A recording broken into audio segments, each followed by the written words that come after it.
Anda kembali di iNews Sore. Pemirsa, seorang guru kesenian di Purbalingga, Jawa Tengah memperkosa 7 anak didiknya usai jam pelajaran sekolah. Korban diancam tidak mendapat nilai bagus dan menyebarkan video porno.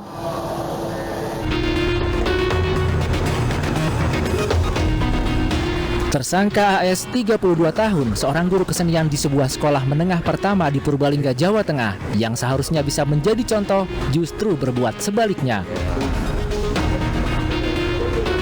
AS ditangkap tim Satreskrim Polres Purbalingga, Jawa Tengah setelah dilaporkan memperkosa 7 muridnya sejak 2013 silam. Dari pengakuan AS, aksi bejatnya berlangsung usai jam pelajaran. Para korban dipaksa melayani nafsu dengan ancaman diberi nilai jelek serta menyebarkan foto serta video pemerkosaan yang direkamnya. Polisi menyita barang bukti 1 buah kasur, sebuah laptop berisi video porno, handphone, dan USB. AS dijerat pasal perlindungan anak dan pasal pornografi dengan ancaman hukuman maksimal 15 tahun penjara. Dari Purbalingga, Jawa Tengah, Catur Edi Purwanto, iNews melaporkan. Seorang bocah di Goa, Sulawesi Selatan dianiaya tetangganya karena diduga mencuri uang. Polisi yang mengetahui kejadian tersebut langsung mengamankan terduga pelaku untuk dilakukan pemeriksaan.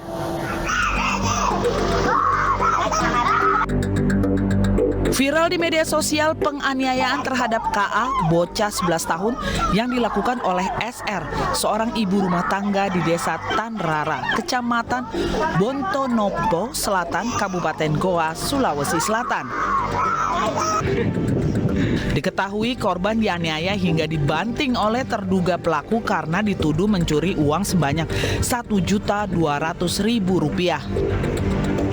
Mengetahui kejadian ini, aparat Pospol Bontonompo Selatan langsung menuju lokasi dan mengamankan terduga pelaku untuk menjalani pemeriksaan di Unit Perlindungan Perempuan dan Anak PPA Polres Goa. Kepolisian untuk diambil keterangan. Jadi kronologis kejadian berawal, pelaku menuduh korban ini mengambil uangnya yang ada di rumah. Nah, kemudian karena emosi, kemudian mencari. Temukanlah korban berada di TKP dan disitulah aksi kekerasan dilakukan oleh warga tersebut, seorang ibu. Akibat penganiayaan ini, korban mengalami luka di bagian tubuhnya. Dari Kabupaten Goa, Sulawesi Selatan, Bukma, iNews melaporkan. Seorang perawat yang tengah hamil menjadi korban begal di Kota Bekasi, Jawa Barat. Ia sempat ditendang hingga terjatuh sebelum kawanan begal melarikan sepeda motor milik korban.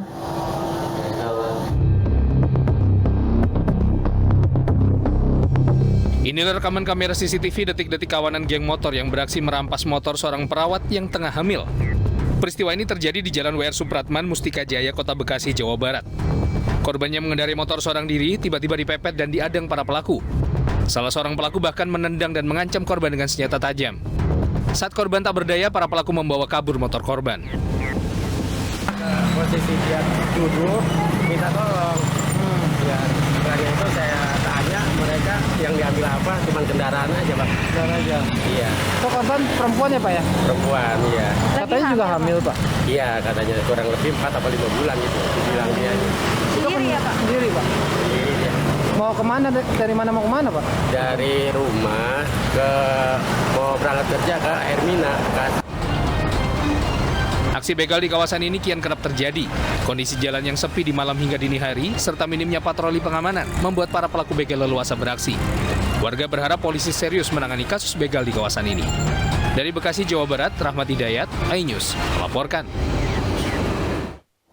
Pemirsa, Lembaga Perlindungan Saksi dan Korban memastikan kerangkeng manusia yang ditemukan di rumah Bupati Langkat nonaktif terbit rencana perangin-angin merupakan tempat yang dijadikan penyiksaan dan penganiayaan berat, bahkan hingga menyebabkan kematian terhadap penghuninya. Dari hasil investigasi, LPSK menemukan sejumlah data fakta termasuk 7 dugaan tindak pidana yang dilakukan terbit dan pelaku lainnya. Di antaranya ditemukan telah terjadi perbudakan manusia serta adanya penyiksaan dan penganiayaan terhadap penghuni kerangkeng, sehingga banyak korban yang menderita cacat, gangguan jiwa, bahkan hingga meninggal dunia. Para manusia kerangkeng ini dipekerjakan paksa di pabrik perkebunan sawit dan penyediaan pakan ternak milik terbit. LPSK juga menduga adanya keterlibatan oknum anggota ormas serta aparat dalam kasus ini. Awal yang kami terima dari Kapolda Sudut. Jadi keuntungan utama dari perbedaan kerangkeng ini buat PRT adalah mendapatkan pekerja gratis. Dan setelah masuk, mereka itu mengalami kekerasan. Di hari pertama tadi sudah disebutkan, bahkan diancam akan dibunuh jika tidak menuruti aturan main negara. Ya, para korban tidak lagi memiliki kebebasan sejak hari pertama dalam. Pemirsa, Densus 88 Anti Teror Polri menangkap seorang terduga teroris berinisial SU di Sukoharjo, Jawa Tengah. Tersangka yang berprofesi sebagai dokter itu tewas usai ditembak lantaran melawan dan membahayakan nyawa warga serta petugas. Penangkapan teroris dilakukan di Jalan Raya Sukoharjo, Mojolaban, Desa Sugihan, Kecamatan Bendosari, Sukoharjo, Jawa Tengah, Rabu malam. Tim Densus melakukan upaya paksa dengan melakukan tindakan tegas terukur dengan melumpuhkan tersangka dan mengenai daerah punggung atas dan bagian pinggul kanan bawah. Tim terpaksa melumpuhkan lantaran terduga SU melakukan perlawanan terhadap petugas secara agresif, yaitu dengan menabrakkan mobilnya ke arah petugas yang sedang menghentikan tersangka. Tersangka yang berprofesi dokter ini merupakan anggota teroris dari jaringan Jemaah Islamiyah.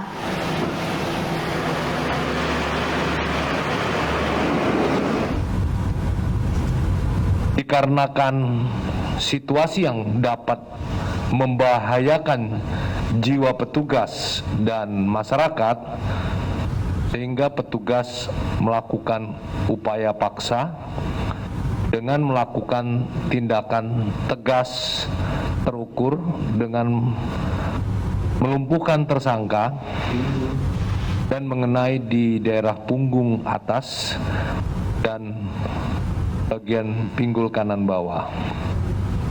Kemudian petugas membawa tersangka ke Rumah Sakit Bayangkara, Rumah Sakit Bayangkara Polresta Surakarta untuk penanganan medis.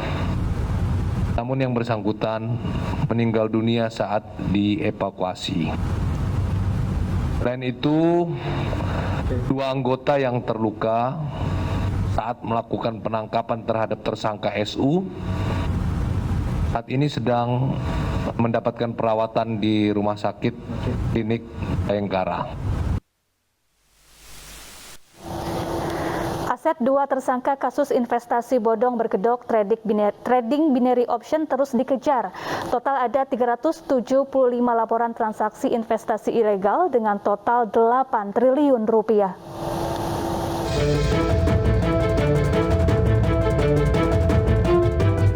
Kasus investasi bodong berkedok trading binary option terus bergulir. Hingga kini Bareskrim Polri telah menetapkan 4 tersangka terkait kasus investasi bodong berkedok trading binary option, 2 diantaranya influencer Doni Salmanan dan Indra Kents. Polisi juga terus memburu aset serta aliran dana tersangka. Hingga kini polisi sudah menyita 2 rumah Indra Kents di Komplek Cemara Asri, Krakatau, Kota Medan, Sumatera Utara. Selain rumah, polisi juga menyita apartemen dan mobil mewah yang diduga dari hasil tindak pidana pencucian uang. Bareskrim mengungkap kerugian korban binomo Indra Kents mencapai 20 miliar rupiah. Perkembangan saat ini, rekan sekalian, saat ini Polri penyidik telah menahan keempat tersangka tersebut dan saat ini lagi mengembangkan terkait dengan aset tracing. Tim kami terkait dengan FBS dan Binomo ada yang di Medan, ada yang di Bandung, ada yang di sekitar Jakarta. Kami sudah menyita beberapa aset, baik rumah, bangunan, dan beberapa mobil mewah.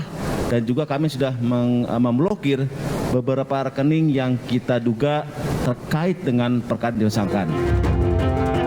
Pemeriksaan kasus binary option bekerjasama dengan PPATK telah ditemukan adanya transaksi ilegal yang mencapai 8.267 miliar rupiah. Ada 375 laporan yang sudah PPATK terima. Dan jumlah transaksi, nah ini yang sering ditanyakan oleh teman-teman, jumlah transaksi yang terkait dengan investasi ilegal dari pihak-pihak yang terkait dengan Sunmode Alkes, Forex, Fireblast, Evotrade, afiliator dan segala macam tadi itu 8.267 miliar rupiah ya lebih gitu ya. Transaksi ini tidak hanya terjadi di dalam negeri, tapi juga keluar negeri. PPATK sudah menghentikan 121 rekening dengan total 353 miliar rupiah. Polisi juga meminta korban penipuan untuk membentuk paguyuban. Nantinya paguyuban ini akan memfasilitasi pengembalian aset bagi korban penipuan investasi binary option. Tim Liputan iNews melaporkan. Beralih ke informasi selanjutnya, pemirsa, unjuk rasa menuntut Ketua Umum Jokowi Mania Immanuel Ebenezer dipecat dari jabatan Komisaris BUMN berlangsung ricuh. Unjuk rasa menolak Immanuel marak setelah ia memberi kesaksian meringankan untuk Munarman dalam perkara terorisme.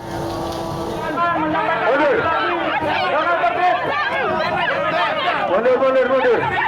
Bapak Erick Thohir, Menteri BUMN. Kericuhan ini terjadi ketika massa berusaha merangsek menembus barikade aparat yang mengawal aksi unjuk rasa di depan kantor Kementerian BUMN. Massa menuntut Ketua Umum Jokowi Mania atau Joman Immanuel Ebenezer dipecat dari jabatan komisaris salah satu BUMN.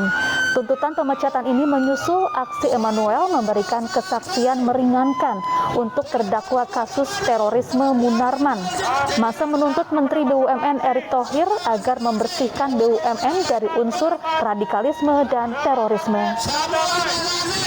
Jangan terprovokasi. Diingatkan jangan terprovokasi. Silakan sampaikan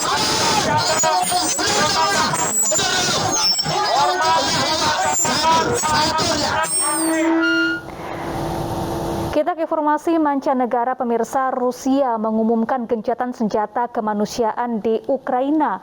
Warga sipil pun dapat dievakuasi keluar zona perang.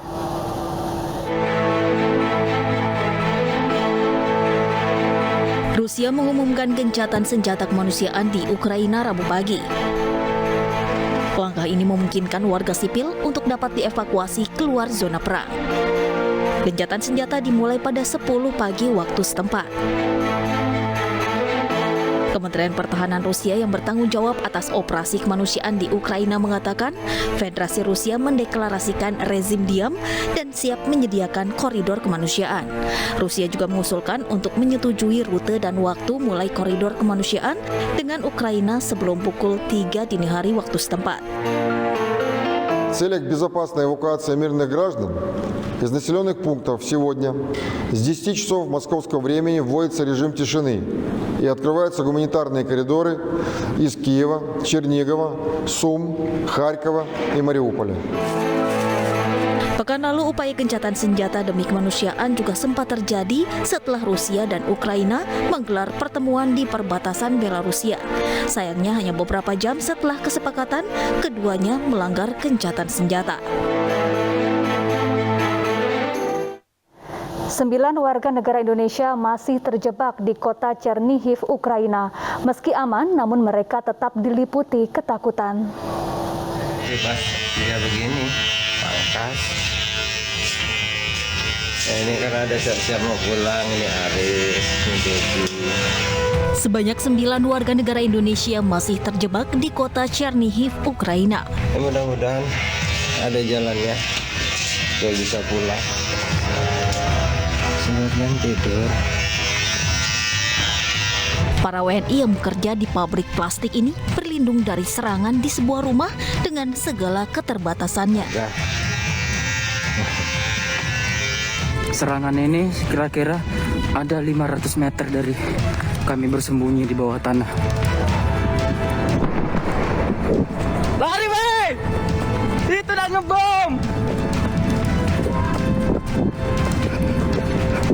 lihat itu sudah ngebom. Meski dalam kondisi aman dan cukup logistik, namun mereka tetap dihantui ketakutan karena kerap terdengar ledakan. Kira-kira 400 meter. Dekat sekali itu.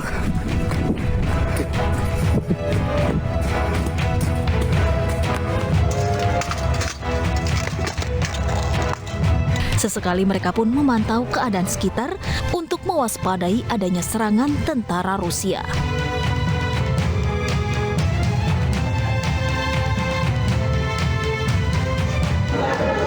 Nah, ini muka-mukanya ini yang masih terdampar ini di Chernihiv ini. Besar harapan mereka pemerintah bisa segera mengevakuasi mereka ke tempat yang lebih aman. Terlebih, keluarga para WNI tersebut juga cemas, berharap mereka bisa segera pulang ke Indonesia. Kebakaran hanguskan klinik dokter kandungan di Surabaya, Jawa Timur. Selengkapnya sesaat lagi, tetaplah bersama kami.